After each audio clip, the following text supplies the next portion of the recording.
Peace, family. This is your brother, Mr. Holipsism. And the topic for today's show is African nationhood paradigm shift, living in an abundant society. There are an estimated 925 million hungry people in the world, which would imply that food is scarce. However, the world produces 2,720 kilocalories per person per day of food, more than enough to feed everyone on the planet. Food is not scarce. Approximately 630,000 people in the United States are homeless, which would imply that housing is scarce.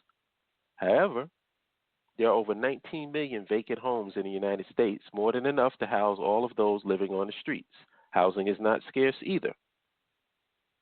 It seems as though there is enough supply to meet the need for both food and housing, yet the reality for many people is that they are both scarce. Add into the equation robotics and automation making human manual labor obsolete with each technological advancement, and Black African nationalists and African-centered progressives must ask themselves a question. If there's enough abundance to meet the needs of all our citizenry, what type of governing system and economy will African utilize within the context of the future worldwide technological paradigm shift?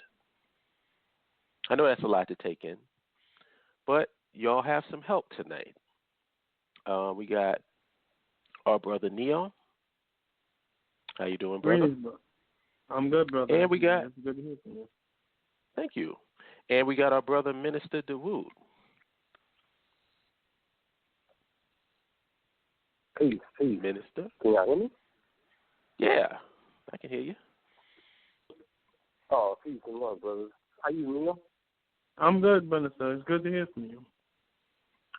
Likewise. So we got our A team today. Exactly. Now, I saw Minister's outline. Me and him were talking, so I want to just go through that. And the first thing is, and I'll put this in Neo's hands, what is the definition of abundance within the concept of nationhood? Well, I thank you very much for having me on. In the context of nationhood, abundance takes on a completely different definition. That means, in the context of which what we talk about in terms of making a progressive African state, technologically advanced African state, which is something that I pretty much advanced and pretty much put forward in all my time here in the BAIO and all my time on this radio shows. Abundance means that the basic needs of every human being, whether it be housing, food, water, education, access to resources, what I mean by human resource in terms of knowledge, is readily available. And that's what I mean by when I say abundance in the context of nationhood, is that these basic needs have been met by all the citizenry, in that the country has become so advanced, or the country has utilized its resources in such a way that it has met these needs in a way that have, minimal to zero cost to the nation. Well, I shouldn't say zero cost, but very minimum cost, because, as I've stated before, with technological advancements in any field, as dictated by the law of accelerated returns, as Dr. Ray Kurzweil put forward, the more advanced the nation gets technologically in any endeavor, is that the more abundant, and more efficient the utilization of resources are. So when I say abundance, I mean that, the technology of the country and the, economy that is governed thereof has pushed the cost of living so low that, basic needs of human life have been met to such a degree and efficiency that, it's really cheap to get. If not cheap, it's very, very cost effective to provide by the society as a whole. So that's what I say by abundance. Food, shelter, and education readily available, made so by a very efficient economy and a technologically advanced. Now, what obviously we're not living that paradigm inside the United States of America. Well, Obvious. Yeah. Well, so what would be the opposite of abundance? Well, I would say the opposite of abundance in that sense would show, and I would have to agree, like you mentioned before, what you stated with American society, particularly with the paradigm of homelessness and the availability of housing. We have it in America. Like you said, there are 19 million homes available, yet only 660,000 homeless. So we do have, well, in America, that paradigm does exist. What does exist in addition to that in America is the idea of scarcity and, of course, the idea of a profit motive. Now, I'm going to say this right off the bat. I am not against the idea of profit motives. Like the BAIO, we're not this, socialist paradigm or the socialist behemoth that seeks to create, a nation where, we march under the hammer and sickle or anything like that. What I'm saying is that the nation of the United States, or should I say its society and its economy, has its priorities, sort of differently as it pertains to, utilizing human capital. I know we're going to talk about the advent of robotics eliminating menial labor later on in the show, but this is sort of what I mean by the utilization of human capital. This sort of touches on that in such that it's about recognizing the value that your people play when given the opportunity to really contribute to the economy as it advances into the future. What type of economy you're going to have into the future? Obviously, as the world advances technologically, and I've said this many a times, you're going to have a knowledge-based economy.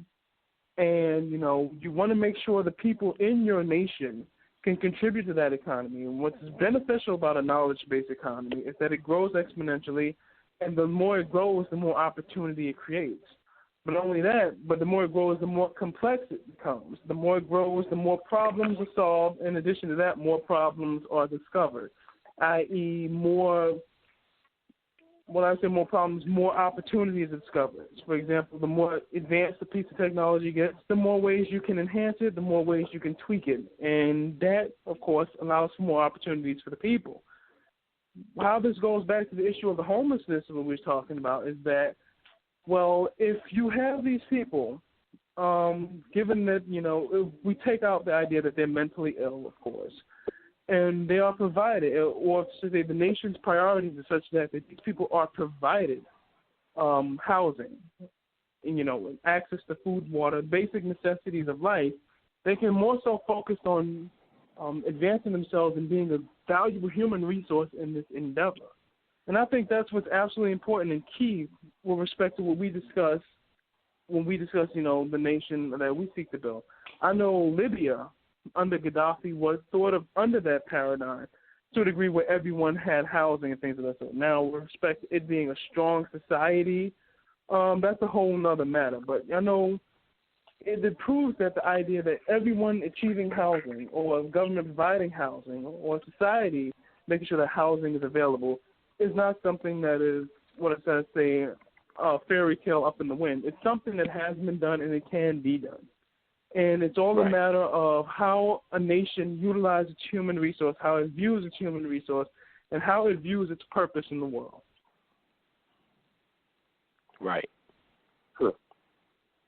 Anything you want to add to that, Minister? Oh, absolutely. As if I can, because the brother just, basically thoroughly covered it, though. But the dictionary definition of abundance is an extremely plentiful or over-sufficient quantity or supply, overflowing fullness, affluent wealth. Abundance is also the number of atoms of one isotope of an element divided by the total number of atoms and the mixture of isotopes. In electron theory, they say that electricity flows because you have on one side a abundance and the other side a deficiency. If we're going to have a society of abundance, then that means that we got to have a total nationalist, black nationalist mental architecture amongst all people. In other words, that means that everybody pays into the system, is invested into the system, and wants to see the system grow. I think with that backdrop, that's going to shape a lot of what we're going to talk about tonight, because based on the conversation that you and I had, which was very enlightening, a lot of times we misunderstand what the corporation is supposed to represent in a nation. And am I jumping the gun here, hold up, or do you want not at all. wait to talk about that later? All. Okay, not at all. All right, so what was explained to me and what I agree with 1,000% is the corporation is supposed to benefit the nation. In other words, a business exists in order to serve the civilians or the people who run the nation, which is the citizens. When a corporation does not represent the citizens, when it does not represent the people who run the nation or whose best interest is in the nation, then you have greed, sprouts revolutionary groups such as Occupy Wall Street, Black Lives Matter, yada, yada, yada. And so therefore, if we can get a 90% or 95% buy-in by all of the corporations in the nation, and they all contribute to the state investment, then we would have a situation of abundance. And I wouldn't say that we would completely eradicate deficiency, because deficiency then would be your personal choice. Are you choosing to be deficient? Are you choosing not to invest in the state? Are you choosing to reject the goods and services that are given to us? In a society that's technologically advanced, where you have 90% buy-in by corporations, people, organizations, and the like, then you have a situation of abundance, and we can then use some of that abundance to basically capitalize on enemies' deficiency. That's my ad. Okay. And just to build on what you're talking about in terms of the purpose of a corporation, because in our conversation I remember talking about this, is that everybody wants to say that the purpose of a corporation is to get profit. And I'm like, well, yeah, but not the sole purpose. The sole purpose of a corporation within the context of a nation is to provide jobs for the people of the nation, because that's the reason why you have the corporation doing business within your borders. If your corporation is in your borders and yet they don't employ the people of your nation, then what is the purpose of it? And it gets back to what Neil was saying. We've talked about this too. Is that I believe that an informed citizen in education is a checks and balances against this type of stuff, because you can't pull that on informed citizens. And that's the reason why the United States is part of the reason why it's in the condition that it is now. Because first they let their corporations, who wrap themselves up in all this American regalia, it's like you see these, like Nike is a perfect example. If you was to look at Nike, you would think that it was an American company, because it has all the symbolisms, the hot dogs, the baseball and apple pie and all this other stuff. But it is not. It doesn't employ Americans. It's an international, it's a global corporation. And personally, I don't know what Neil feels about this. I don't think that there's a contradiction that you can actually employ the people of your nation and be global at the same time. I don't think it's a contradiction to do that. Like, if I'll use Nike as an example, if Nike employed American workers yet sold their products internationally as well as domestically, you're a global corporation. What's the problem? Exactly. Right. So that's the thing. It's like, which gets back, and that ties in to another thing that we were talking about, which is the minimum wage versus the living wage. Now, if you define a corporation within that context, then those take on a totally new context as well, a totally new meaning. Because we wouldn't be having these discussions about whether should there be a minimum wage where people can, or a living wage where people can actually live off the salary that they're making when they're working 40 hours a week. Because my position is, if you're working 40 hours a week, you're a productive member of the society. Right. You're not sitting home just getting a check from the government. You're actually working, participating in the economy, because if you work, you get money, you buy. You also participate in, let's say, in the transportation, let's say that you don't allow vehicles within the city limits, and you take everybody takes public transportation within the city. Mm-hmm. Well, if you're working and you're going back and forward to work, then you're contributing to that. But you have a concept in America called the working poor, where you have people working 40 or more hours a week, and yet they can't afford to live.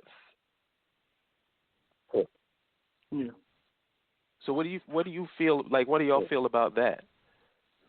Well, thank you for that. I want to actually touch on some of the things you mentioned. Like I said before, when you say the issue of education with respect to an educated citizenry, with respect to an advancing economy or a changing economy, that's absolutely essential. I've always mentioned Germany as sort of a model for these kind of things. Now, if you look at Germany's economy consists mostly of medium-sized or small businesses specializing in relatively advanced fields, or highly high-end products. For example, you would have a medium-sized company. When I say medium-sized company, a company that, by American standards, a company that would have revenues about $1 to $5 billion a year, but they build boring machines. And what happens is they employ people from within the country that went to a tech school or vocational school where they learn to machine these.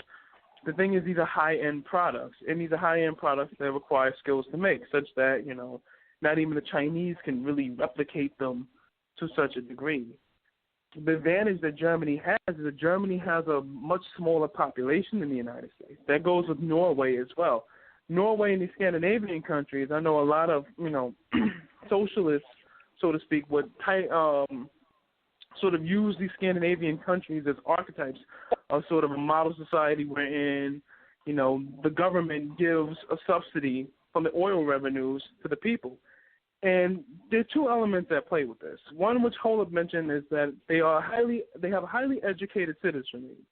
So therefore, the highly educated citizenry are highly involved in what the government does. So they make it very much more difficult for the people to be corrupt. That's one. Mm-hmm. Two is that they have a smaller population, let's say a country like Nigeria. So if you can compare like the Scandinavian countries, Norway, Sweden, Denmark, I don't know if Denmark is Scandinavian, but Norway and Sweden, that area, to Nigeria, which has a very small which is a very small land area country, but has densely populated, where the level of education is not as intense, but their level of corruption is much more intense. You get the results you have. So when I say all this, is the number one moniker of all of this, the number one pivot point of all this, is what is the priority of educating your population, and to what means? If you're educating your population to compete in the modern world, that is the only thing that determines whether or not you're going to have a truly prosperous nation, no matter what type of economy you have. Because think about it, if you have a dumb population in a capitalist economy, you're basically going to have a situation when you're going to have a very few rich people and an extraordinary amount of happy or miserable poor people who think they're happy or better than everybody else. And if you have a population that, is a not educated population, especially with respect to government and economy and technology, you're going to have either a corrupt society like in Nigeria. So this is the number one thing that has to be brought forward. What the priority does a nation place on educating its citizens? And I would say the one thing that nations like Japan and the Scandinavian countries have done, and it shows in all the international tests, is that they place education, higher education and advanced level education to be a top priority of their nation, because they understand the future world they're going to be competing in, rather it be in robotics, rather it be in mining machines, automotive technology. Germany is number one in the world in automotive technology. It just passed Japan. Even Scandinavian countries, I think Volvo and Volkswagen are the two top automakers in the world. And it's so very interesting we should mention Sweden, because Volvo is based in Sweden, which is a socialist country. However, they're able to have, automotive output and industrial output that rivals that of capitalist nations. Why? Because the people of Sweden, like I said, have a certain amount of education. They have a certain amount of knowledge of technology and the way their society works, and they're involved in their society along with the government. That's another paradigm that we have that is something very much to put in to think about. The less educated a people are, the less involved they're going to be in matters of government or how their government operates in the matters of governance. When the people are, take for example the United States, where where every reality show about some, no talent person with a large bank account, gets, a show or whatever, and it's easily to distract the people.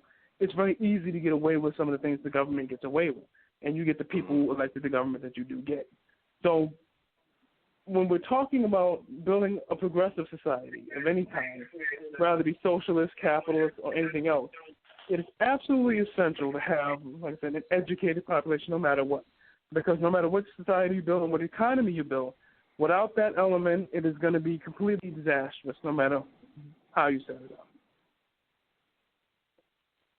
Yeah, and I think that one of the biggest problems, especially like here in America, is that, like, let's use socialism as a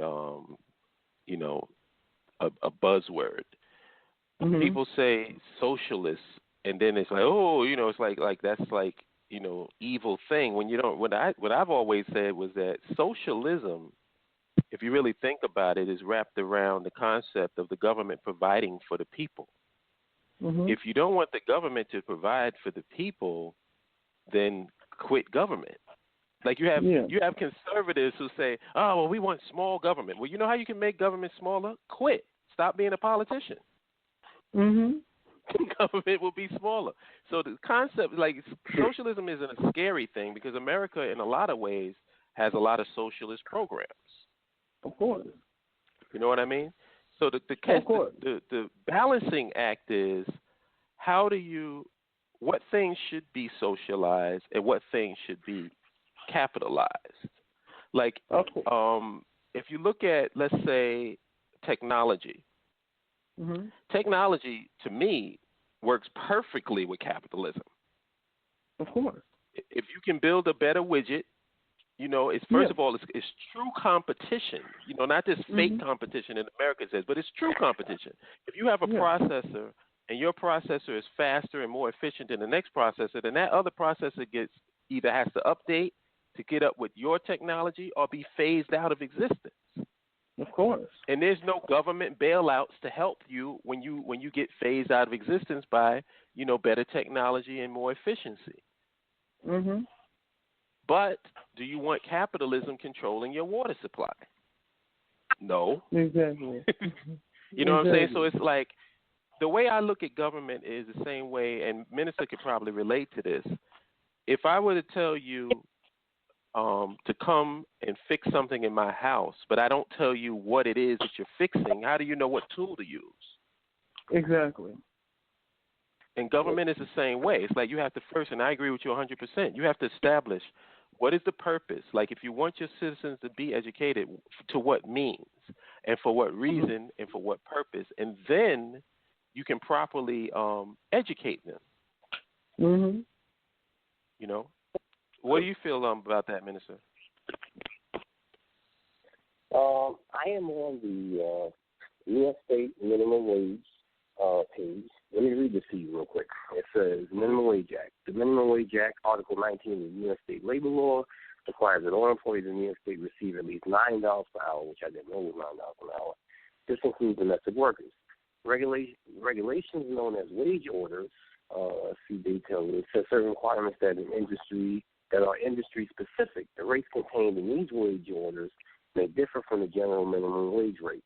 As of December 31st, 2015, the minimum wage for individuals working in the fast food industry is $10.50 per hour in New York City and $9.75 per hour in the rest of the state. I didn't know that neither.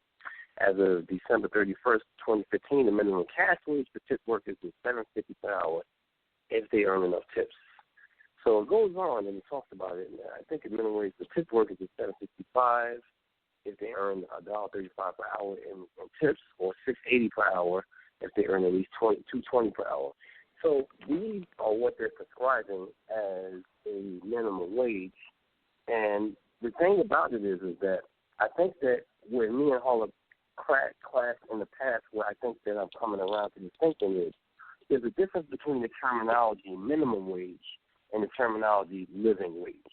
Exactly. And we have gotten confused and distracted because the the council, the politicians have skillfully tricked all of us into thinking that minimum wage is synonymous with living wage.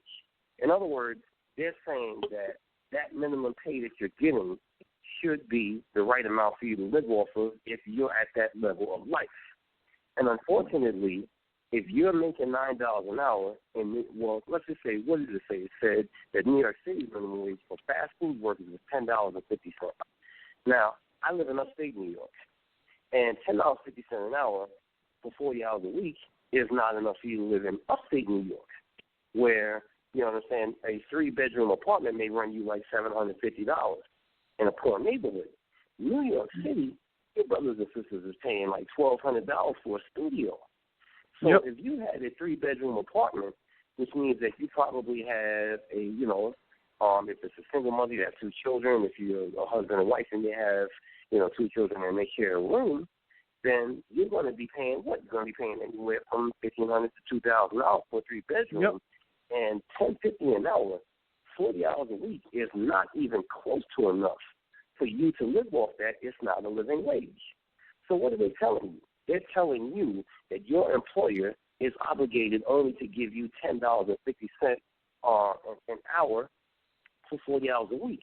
Now, people like, myself, Warlord, the rest of us in the BAIO who have focused on our skills, have gone through education training, got certifications, degrees, whatever, we have to be very careful that we don't get sucked into the division where what is being said is that these people are not adding enough value to the market, so they deserve to get $10.50 and they should work 2 and 3 jobs. Because the reality of it is that in a nation state that cares about their people and is set up by a system of abundance, well, then if you work 40 hours a week, why in the hell should you then have to work 2 or 3 more jobs in order to keep up where other people's value, from one job making 40 hours a week is triple and quadruple yours, but you both working 40 hours. Now, I would love to answer that. The argument that oh, sure, go ahead. No, go ahead. You can finish, but I would love to attack that when you're done. Oh, okay, cool. All right, I hope we remember. I'll make it brief. I remember. I don't know what you guys say. In my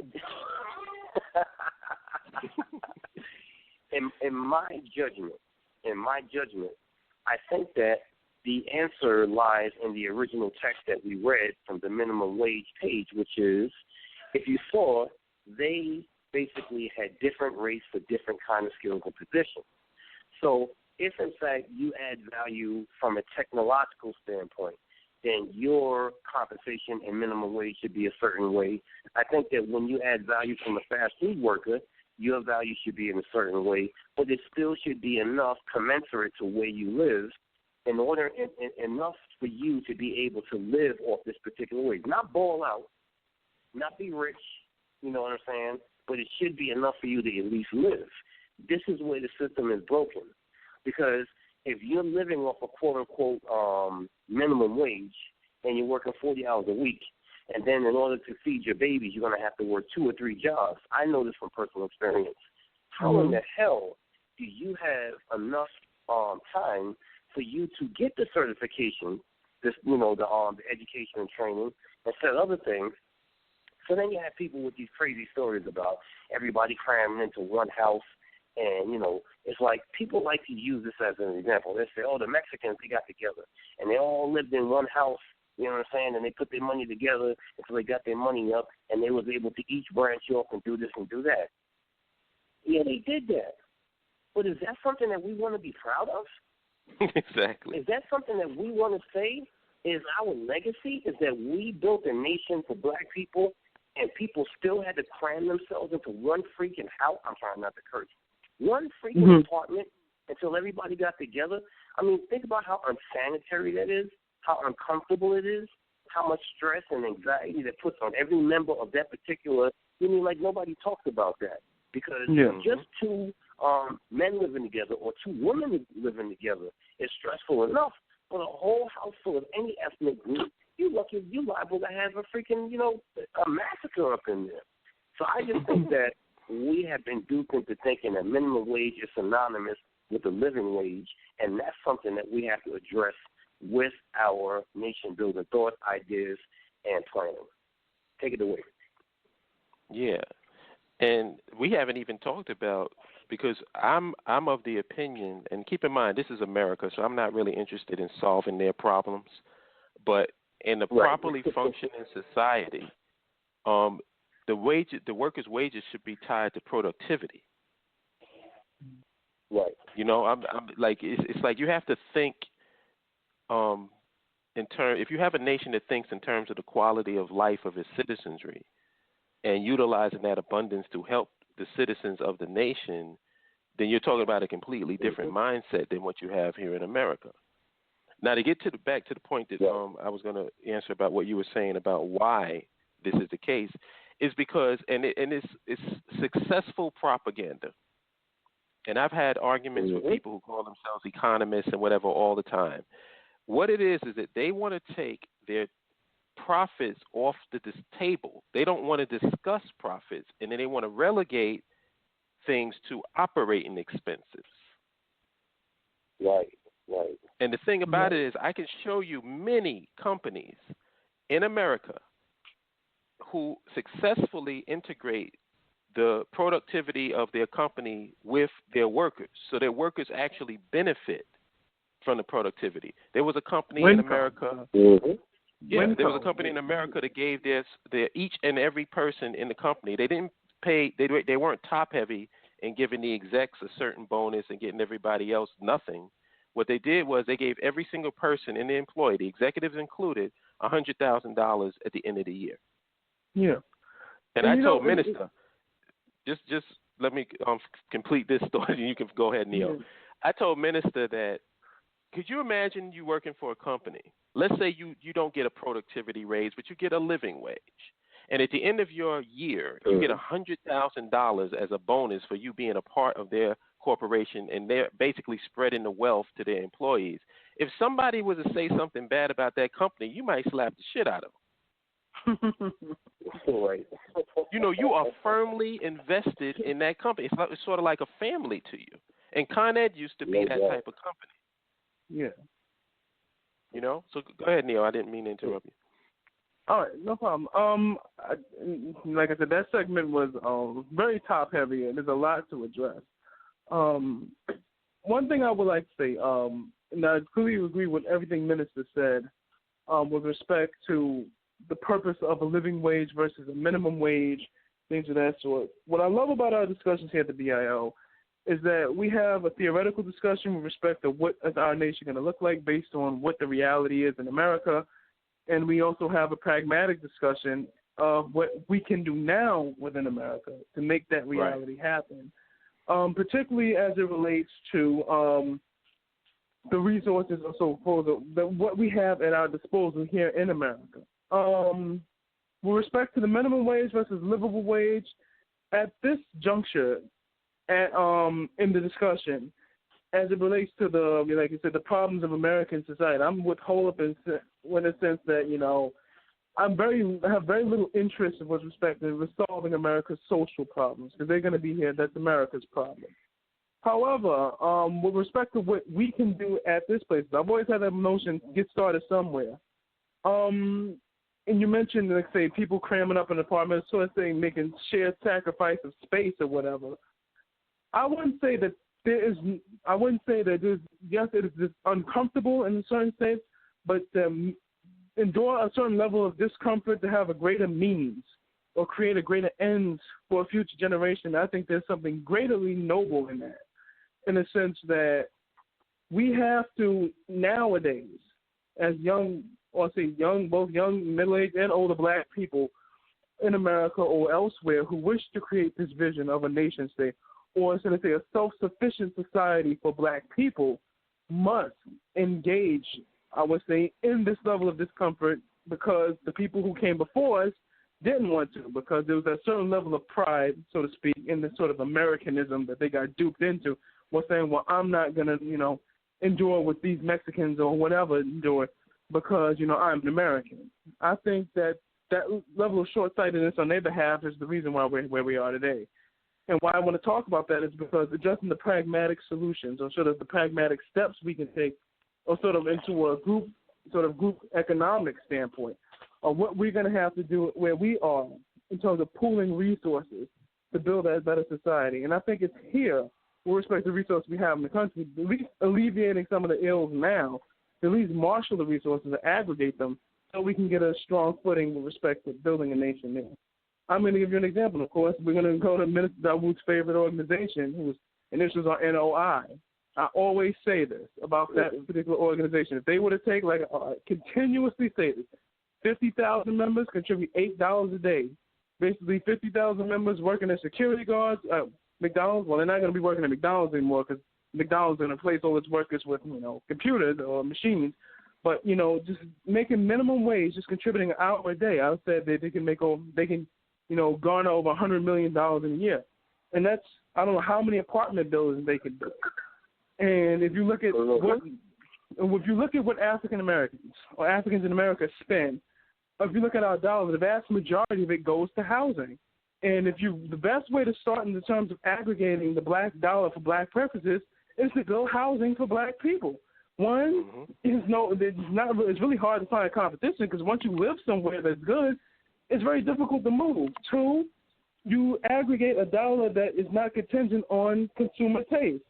Basically, for example, if you were to say we're going to build $100 million worth of sneaker stores, well, if somebody else builds a sneaker store beside you, and, appeals to that quote-unquote Negro chip in them, and they decide not to use your sneaker stores, then, you have a problem. Whereas if you build apartment complexes and, you provide a great service, it's very difficult to sort of boycott or, get someone's attention to place them somewhere they live. So that's just one example. The thing is, how does a people's priority, what is a nation's priorities? And one of the things we have to do, where we are in the BAIO right now, is sort of seeing ourselves as a nation, rather be 5 people or 5,000 people. How do we take these pragmatic steps with what we have at our disposal now? So, it's very much the case. Now, with respect to livable wage versus minimum wage, in respect, like I said, towards the nation building, I would think, and it goes back to robotics, and it goes back to the fast food industry, how the fast food industry is basically replacing its workers with robots.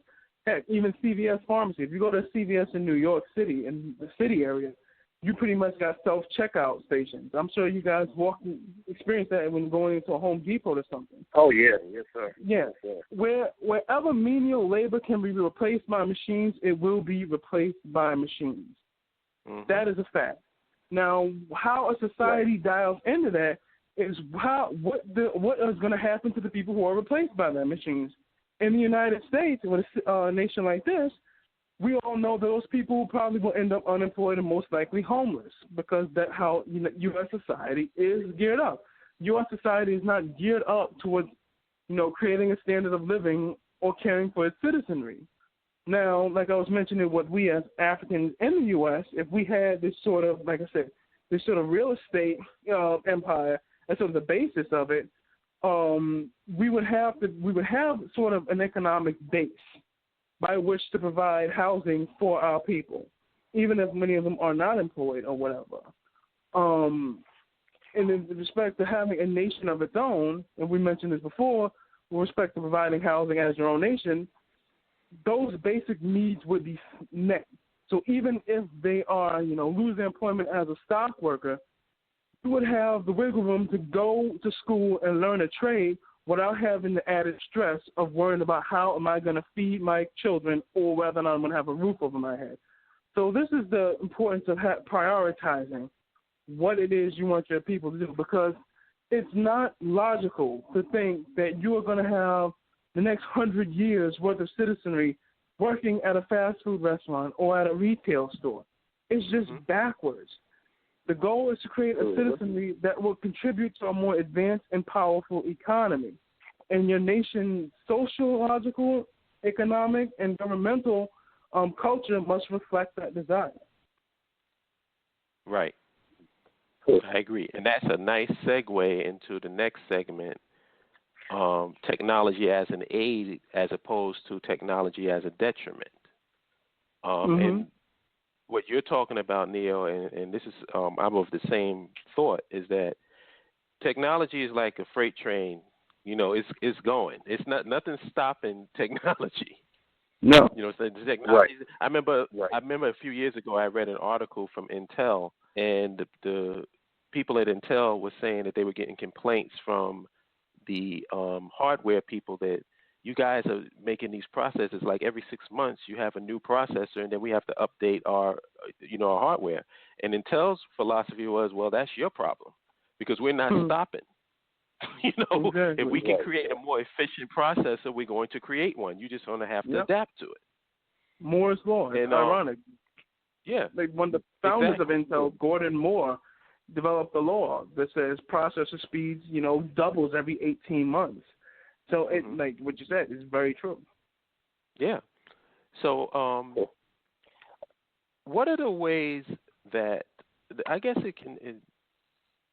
Well, let me ask Minister, did he want to chime in on that particular topic there, that segment? No doubt.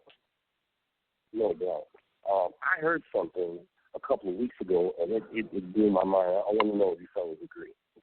I was listening to a radio show by a white person.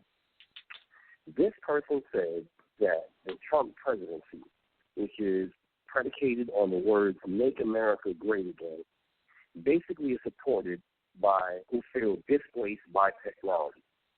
I said, wow, I thought about that for a second. I said, that makes a whole lot of sense. Because, we can feel, we as people in the Black nationalism movement or the conscious community, it is very easy for us to simply say, it's basically people who are pre-slavery days and blah, blah, blah, blah, blah. You know what I'm saying? And I think that has some merit to it and it's true. But a lot of times that is the black or white answer, and I'm always looking for gray, the older I get. But to me, I think it's true because I just think that a lot of, listen, you work on a job, I'm just going to call it straight tonight. If you work on a job with white folks, you will know that they are relatively lazy, most of them that you work with. They do not invest in their own career. They do not read the books they need to read. They did not do the proper work they needed to build a foundation on any subject that they're dealing with. They basically depended on what they've always depended on, which was their color. Yes. They accuse us of affirmative action, but they have they have the funkiest affirmative action system ever to exist in history. You know what I'm saying? And it's just like anything, like a pretty girl, for instance. A pretty girl will have to have a lot of balance by her father and mother, you know what I'm saying, for her to lean towards her wit and her smarts, because there's a lot of doors that her beauty opens. And I know this because I have 3 young girls. So I try my best to teach them, my girls are pretty, and I try my best to teach them to rely on their minds. Yes, that smile and that face will get you a certain doors, but it only goes but so far. White people have been able to open up doors with their white card for the longest time. However, the fact of the matter is your skin color don't operate technology. Yeah. And so therefore, if your skin color does not operate technology and produce there are people technology needed to man these machines. So what now? Or operate technology, or even worse, or even better, produce technology. Exactly. So therefore, living in the tech world, although it's kind of insulated from black people still, because it's still a situation where it's not a matter of what you know, but who you know still. You know what I'm saying? Can you imagine if well-meaning, hardworking, and disciplined black people were really allowed into Intel, were really allowed into Silicon Valley, were really allowed into some of these high-tech companies, what kind of technology we would have today. Because I always argue with people. They say, man, you see the kind of stuff that we have out here? And I say, yo, could you imagine what we had if black people were allowed into the technology industry? They say, what do you mean by that? I said, you sit back and think about it. Because in my industry, electronic security, let me just say this with you, and I'm going to get off because I know it's going to take a long time, but do you know that we had a knockdown drag-out at a meeting the other day? We had a knockdown drag-out as to why you put underlying resistors at the end of the line. Now, let me explain that for you for a second. In any sensor in the Berg system or access control system, the way in which your panel knows that the line has been cut or the line has been damaged is a resistor is put on one of the lines, maybe the out or the return, so the panel sends a little bit of current out, is looking for a certain amount of current back based on that resistor. If you put the resistor at the panel, it's not going to get the same resistance it's supposed to get because the resistor is at the panel. White people put the freaking resistor at the panel because they say it takes too much work to put it at the end of the line. But then I say that this thing is called. It's called the end of the line resistor. So we're having a knockdown drag out at the table because these fools are too lazy to put the resistor at the end of the line. And I wouldn't let them do it. So about enough. Yeah, you know what? I'm glad you mentioned that. Thanks, Minister. And I'm sorry for interrupting you, but there's so much that I got from that. One of the things, and going back to what, starting with the last thing you said and going forward, one of the things I've always told Holub and I told everybody else, if our competition is too stupid or too lazy to do things right, I say let them continue doing what they're doing because it makes life easier for us. And it makes it easier for us to battle them in the future. I always say that. Like, I'm not going to correct my enemy, so to speak. And another thing what you mentioned is, like, when you were saying, and it's very important when you said a lot of the Trump voters are sort of rebelling against technology. I agree with that. That's the source of their frustration, that they feel sort of displaced in a society where you are replaced by a machine. One of the things I love about that is because, like, once again, like you say, if your competition is doing something stupid, let them doing something stupid. As we can see, Donald Trump is not, he's not Bill Gates in the sense that he understands the technological society. He's just a rebel rouser and an opportunist. If the technological society is the source of their woes and they're counting on this man to solve it, then that's just going to be more disappointment for them. And I think that's going to, sort of, lessen their spirits, and I say all for it. It goes to the fact that we have sort of no stake in this election, so to speak. We've never had a stake in America's future, so to speak. We've been in a place where we've just been surviving America's craziness. But now, with us talking, we're just talking about more of surviving. We're talking about thriving because we know their craziness better than they do. That's one thing. Right. Two, one thing is about that, if you want to have a society or reactionary movement against technological advancement, that's going to fail in and of itself. Because, like we mentioned with Moore's Law, not only are, nations like India, China, and soon-to-be African nations like Nigeria are producing the most technicians in the world, we now have a case where technology is producing itself. I was reading an article before it was said in that, will there be ever another Einstein? What it said by that is a lot of the breakthroughs in mathematics and theoretical physics are not made by physicists today, but by computers. So you now have a case where the technology is solving the problems that face technology. So this is going to be more of a situation like, I don't know if you've seen the Animatrix with the nation called 01, where basically it was a nation ran by computers or a machine that pretty much advanced itself beyond any other human nation, and the humans, of course, tried to, stop it. And, of course, we had the world, we ended up with the Matrix. Not going too far ahead with that situation, but the thing is, and it goes back to what we were saying, and that is, how does a nation's education system gear itself for this paradigm? Now, there are a few segments of the American population who happen to be white and happen to be wealthier, who are able to sort of get the resources to their children in the form of teachers who are very good at teaching technology. The good news is about all this The more technology advances, the cheaper it gets and the more accessible it gets. We live in a day and age where you literally do not need to go to a university, a physical university, pay for a physical university to get the knowledge needed there. Technology, i.e. streaming videos via YouTube or Vimeo, has enabled it such that you can take an MIT undergraduate and graduate course in any subject and learn what they learned there for zero of the price, as long as you're willing to, commit yourself to it. I've always asked myself the question, if Malcolm X were alive today, what the hell would he have taught himself? So these are things that, we could teach to our advantage. And we spoke to this before on the math show. When I say just get started, when starting, study groups in these fields. I know you, Brother Minister, are very, knowledgeable in your field of security. And not only that, but electronics and wiring up security systems. The importance of just starting up study groups where you, who understands how to do something properly, can teach other young black men how to get into this field and do it properly, whereas their competition, who feels entitled and lazy, will do it improperly and be at a disadvantage. When I hear, when you told me about that story when they had a knockdown drag out about rather to put an end-line resistor at the end of the line and they didn't want to do it because they were too lazy, I was actually happy to hear that because that let me know my competition or my people's competition are slacking off to that degree such that a brother minister wanted to get several young brothers from his mosque or wherever and say, I want to teach you this field. They will be learning it properly. And not only learning it properly, but developing better systems and better technologies more advanced in their competition.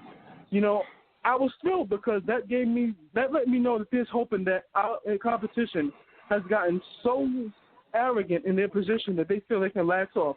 And this is how nations and empires fall and other ones rise in their places. So these things sort of have me encouraged. I would say it's sort of karmic or whatever. I choose not to engage in metaphysical dialogue here, and I'm going to let you guys get in on it soon. But in that you have a society that has predicated itself on the idea of white supremacy, the idea that our skin was good enough. And they got so arrogant that they developed the technologies that ultimately will replace them. But not only that, but the technology and the systems that they use, the technology and the systems that the people who they repressed for so long are going to use to ultimately overtake them. So I think this is absolute, I wouldn't say divine justice, but, irony and fate that this should be happening to them. And it also teaches us something else. No matter how advanced or powerful your nation, yes. I just want to, we got like about a minute to go in the live broadcast. I'm going to go into the overtime so we can cover, there's 3 topics that we haven't touched on. One of them is how abundance is created. We're going to talk about water as a resource, and then we're going to talk about infrastructure as a creator of jobs in the short term and how we need to think. We can actually do that as a part 2 for next week.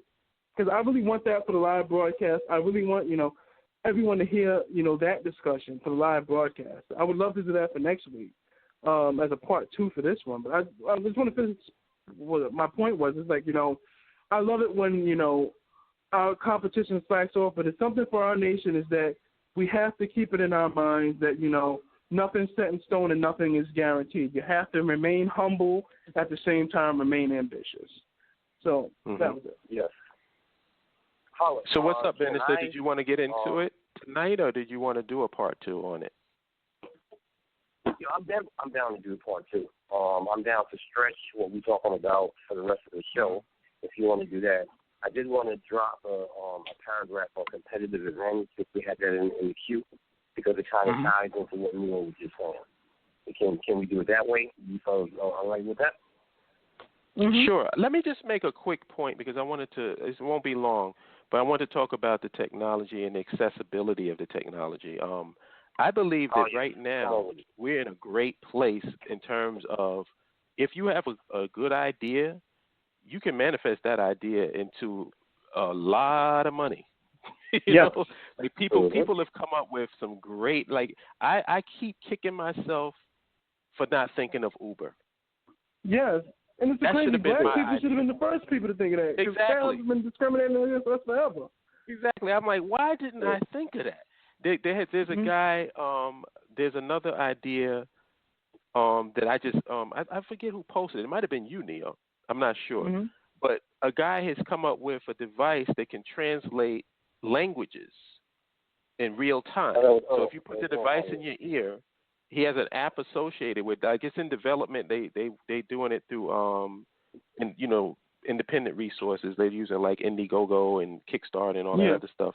But he has a working prototype, and he gave like an exhibition on it where you can translate. Like if you, let's say someone's speaking French, you can put the device in that person's ear and have the device in your ear, and you can speak to each other in the language that you speak in, but they'll hear it in their language. Yeah. Wow, that's amazing. You know, what's so interesting is like that technology has been out since, World War II. The first, believe it or not, use of that kind of translation technology, commercial use of it, or let's say public display of it, was during the Nuremberg trials, which is very interesting. Exactly. They use it in the UN. Yep.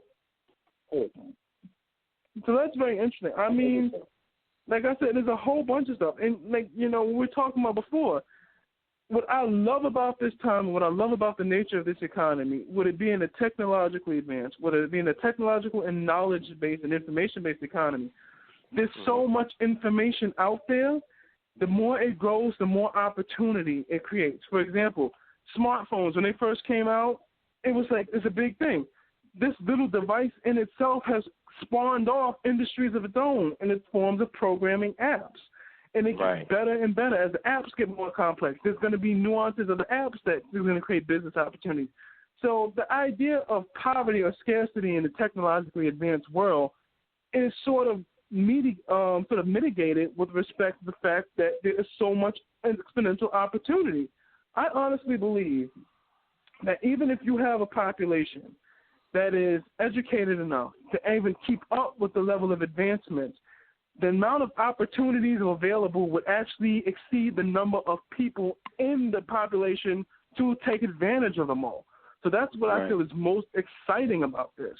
I mean, technological advancement is not something to shy away from. It's something we should run towards because it creates so many opportunities. It is not just relegated to the field of information sciences, basically, where you're just dealing with information services, like companies like Google and Facebook.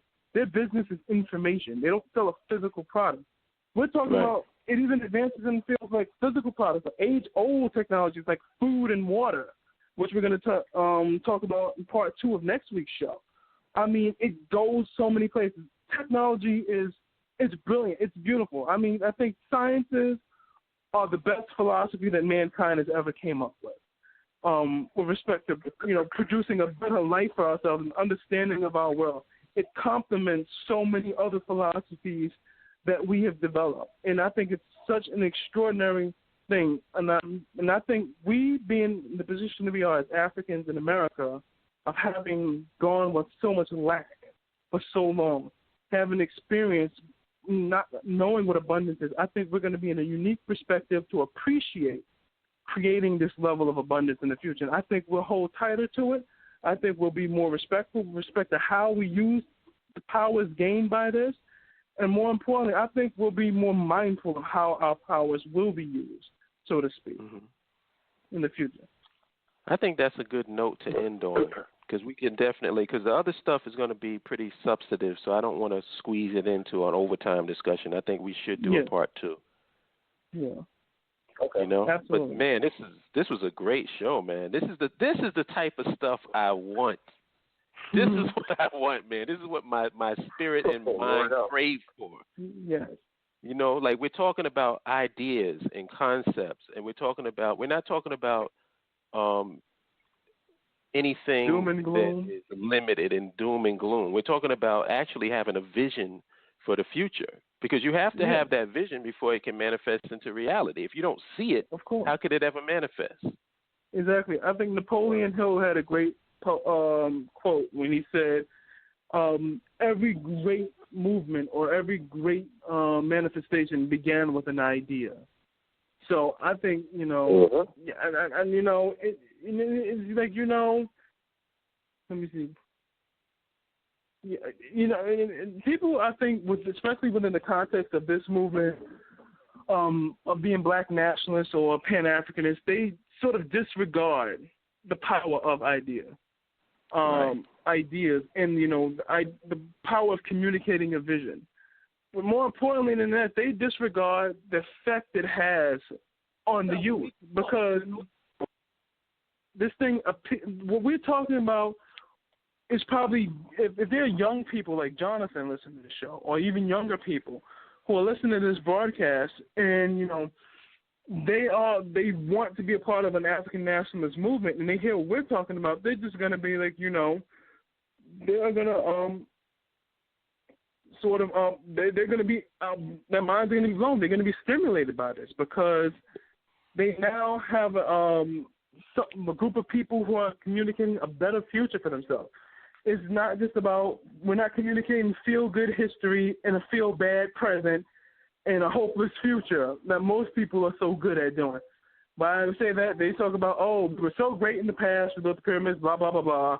Then we have a feel-bad present, something crazy happened, we don't know why. Now we're in a crazy situation we're in, and a doom and gloom future which says that, the white man is Thanos and it's all going to be horrible forever and ever and ever. Yeah. I call it the yeah but philosophy. It's like whenever you create, if you're talking about what we're talking about, you have somebody come in and say, yeah, but, and then they drop the mic. It's like the whole purpose is to stop progress with misery. Mm-hmm. Exactly. And we're not having that. We're not having exactly. That. But on that note, we're going to play some music. Okay, good. Okay. What were you saying, Minister? No, I was going to say, if you're going to play music to designate the overtime, can I come back with my thing on competitive advantage and come back? Do you want to stay? You want to continue into the overtime? Oh, yeah, we could end the show. You still got I was going to end it. Oh, so my favorite stuff for next week. Mark, you still got 20 minutes. we're part to it. That way I can, let me know what else you want to touch on besides those last few ones, and we can put it in. Actually, when I end this, I'll book the next show for next week. Yo, Mark. Okay. Yo. I think Devin's trying to tell you something. What's up? Yo, you still got 20 minutes though. I know, but we don't want to squeeze in the rest of it into that 20 minutes because it's a lot to go into. All right. So I'm going to end the show the way I normally do. What up, Dev? So what's up, brother? Peace. How you? Hey, what's up? Peace. And how you? Voice, man. Yeah, good to hear. Yeah, I've been on. We declare our right on this earth to be a man, to be a human being, to be respected as a human being, to be given the rights of a human being in this society, on this earth, in this day, which we intend to bring into existence by any means necessary. And I always highlight, in this society, on this earth, in this day, people just gloss over that, For sure. Mm-hmm. But that's what it's about. So I will see you gentlemen next week, and we will part to this, okay? Yes, sir. Absolutely. Yes, All right, sir. brothers. Peace. Peace. Peace, brother.